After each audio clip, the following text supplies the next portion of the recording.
मेरे विद्यार्थियों, हम लोग इस चैप्टर में आगे बढ़ते हुए आप पहुंचे क्वेश्चन नंबर 5। ए बराबर इतना, बी बराबर इतना और सी बराबर इतना। तो कहता है प्रूव करिए कि ए प्लस बी डैश बराबर ए डैश प्लस बी डैश। तो आप बहुत सिंपली हल कर सकते हैं। देखिए, पहले ए प्लस बी का डैश निकालिए। तो ए प्लस बी का डैश बराबर में फिर ए का डैश और बी का डैश दोनों का जोड़ दीजिए और हम लोग का आंसर क्या आना चाहिए? बराबर आना चाहिए। इसलिए हम लोग पहले ए प्लस बी निकाल रहे हैं। ठीक है, ए प्लस बी बराबर, जब ए प्लस बी बराबर हम लोग निकालेंगे, देखिए ए प्लस बी बराबर तो ए और बी को जोड़ना होगा। ठीक है, तो आपको समान पदों में समान जोड़ा जाता है। तो मैं लिख ले रहा हूँ 5 - 1 6 7 और प्लस में बी को जोड़ेंगे तो क्या होगा 2 1 3 4। आप डायरेक्टली भी जोड़ दीजिए, ज्यादा दूर ले जाने की आवश्यकता नहीं है। तो देखिए 5 और 2 7 होगा, 1 में 1 जुटेगा तो 0 होगा, -1 + 1 0 हो जाएगा, 6 और 3 9 हो जाएगा और 7 और 4 11 हो जाएगा। अब हम लोग को ए प्लस, इसलिए ए प्लस बी डैश ट्रांसपोज निकालेंगे तो क्या हो जाएगा? देखिए 7 हो जाएगा, 0 हो जाएगा, 9 हो जाएगा, 11 हो जाएगा। हाँ हो या ना? होगा। अब हम लोग कर रहे हैं ए डैश प्लस बी डैश, यानी ए का डैश निकालिए। ए डैश प्लस बी डैश बराबर, तो ध्यान दीजिए ए डैश यानी ए का ट्रांसपोज लिखना होगा। तो देखिए ए का ट्रांसपोज लिखेंगे तो 5 - 1 6 7, आपको जरूर समझ में आ रहा होगा। फिर बी का ट्रांसपोज निकालेंगे तो इसका ट्रांसपोज 2 1 3 4। देखिए आपको जरूर समझ में आ रहा होगा। ठीक है, तो 5 और 2 जोड़ देंगे तो कितना होगा? 7 होगा, 6 और 3 आप जोड़िएगा तो 9 होगा, 1 और 1 0 हो जाएगा, 7 4 11 हो जाएगा।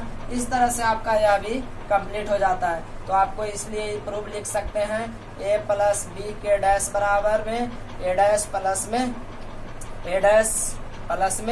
B dash. देखिए इसी का दूसरा प्रश्न है। देखिए इसी का दूसरा प्रश्न है 3b डैश बराबर में 3b के डैश। अब देखिए दोनों में फर्क देखिए, यह पहले का क्या कि पहले 3 से गुना कर लिया है तब b का डैश निकाला है, और इसमें पहले b का डैश निकाला है तब 3 से गुना किया। ध्यान दें, दूसरा प्रश्न है या कि 3b डैश। तो ध्यान दीजिए 3 को पहले b से गुना कर लिया तब इसका डैश निकाला, मतलब ट्रांसपोज किया, और इसमें पहले 3 से गुना फिर बाद में बी का ट्रांसपोज निकाला, मतलब बी का ट्रांसपोज निकाल के तब 3 से गुना करना। दोनों के आंसर बराबर आना चाहिए। इसका तीसरा प्रश्न क्या है? कहता है कि ए ट्रांसपोज का ट्रांसपोज बराबर है, मतलब देखिए आपको ए का ट्रांसपोज करना है, फिर जितना आएगा आंसर उसका फिर ट्रांसपोज करना है, तो आपको पुनः ए प्राप्त होगा। इसका चौथा प्रश्न कहता है, ध्यान दीजिए मैं सभी को करा देता हूँ एक बार, ए सी ट्रांसपोज। ध्यान दीजिए सी ट्रांसपोज ए ट्रांसपोज जरूर कर पाइएगा। पहले ए और सी के गुना करके तब ट्रांसपोज निकालना है। ठीक है, फिर सी का ट्रांसपोज और ए के ट्रांसपोज का गुना करना है। आप पहले ही पढ़ चुके हैं। फिर एक और प्रश्न ही तो आप बहुत बार बना लिए हैं, ए बी का ट्रांसपोज। देखिए ए बी का ट्रांसपोज बराबर बी ट्रांसपोज ए ट्रांसपोज। ये आपको पांचवा प्रश्न है। तो जहाँ सी आ रहा है वहाँ सी का वैल्यू बैठाइएगा। आप जरूर बना सकते हैं। तो आशा है आप 5 का क्वेश्चन बना लेंगे। तो अब हम लोग क्वेश्चन नंबर 6 पर चलते हैं। मैं आपको ज्यादा से ज्यादा प्रश्न बना पाऊँ इसलिए क्वेश्चन नंबर 6 को पहले मैं लिख लेता हूँ। तो आप क्वेश्चन नंबर 5 के सभी प्रश्नों को जरूर ही हल करिए। देखिए क्वेश्चन नंबर 6 का पहला प्रश्न क्या कहता है? ध्यान दें, कहता है कि ए बराबर cos alpha sine alpha minus sine alpha cos alpha. तो आपसे प्रश्न पूछा सो दैट दिखाइए कि ए ट्रांसपोज इनटू ए बराबर I2।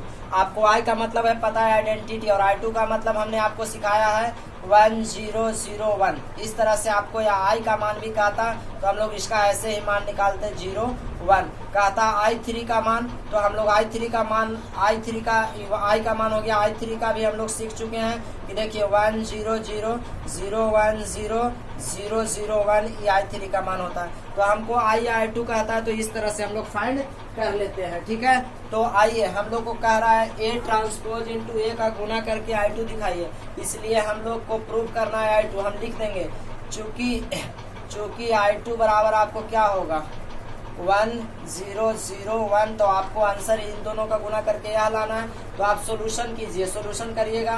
तो देखिए ए ट्रांसपोज ए बराबर लिखेंगे ए ट्रांसपोज ए बराबर, तो ए का ट्रांसपोज करिएगा तो इसको रो से कॉलम में बदलना होगा। तो ध्यान दीजिए हम लोग पहले लिखेंगे पहला रो को कोस अल्फा साइन अल्फा। ध्यान दे, ठीक है।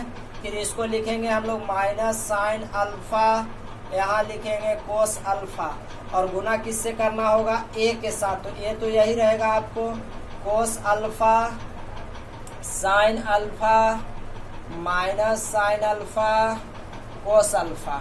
अब गुना करिएगा तो देखिए यह पहला रो के साथ पहला कॉलम, तो ध्यान दीजिएगा पहला रो पहला कॉलम, तो आपको होगा क्या होगा, पहला रो के पहला कॉलम के साथ। तो इस रो और इस कॉलम के हम इस रो से इस कॉलम में, तो कोस अल्फा और कोस अल्फा के हम लोग क्या गुना लिख सकते हैं, कोस स्क्वायर अल्फा। ठीक है, इस अल्फा और इस अल्फा मतलब इसका और इसका गुना एक साथ होता है, मतलब ये देखिए ना ये 2 गुने 2 है, ये 2 गुने 2 तो बनेगा भी 2 गुने 2, तो यह रो और यह कॉलम, तो माइनस माइनस प्लस क्या होगा साइन स्क्वायर अल्फा। फिर इस रो के इस कॉलम के साथ, इस रो को इस कॉलम के साथ, तो होगा आपको क्या cos alpha into sine alpha. और यहाँ देखिए माइनस में फिर हो जाएगा cos alpha into sine alpha, आप गुना करके देख सकते हो। फिर इस रो को इस कॉलम के साथ, तो देखिए sine alpha into cos alpha, इस रो को इस कॉलम के साथ, और माइनस में होगा sine alpha into cos alpha.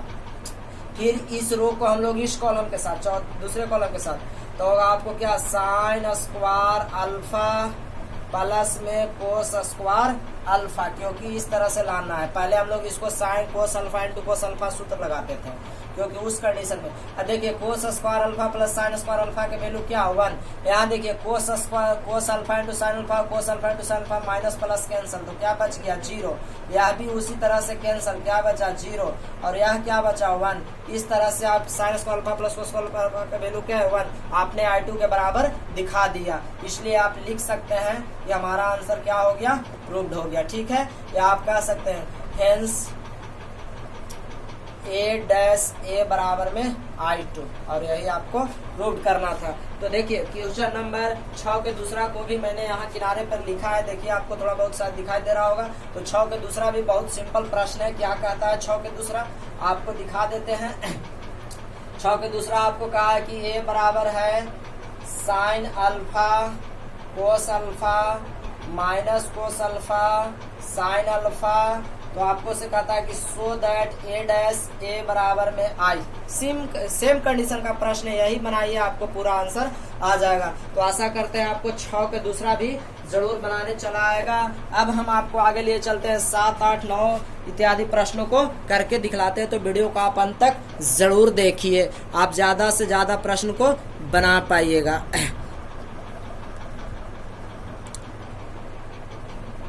आप जब क्वेश्चन हल कर रहे हैं तो किताब को सामने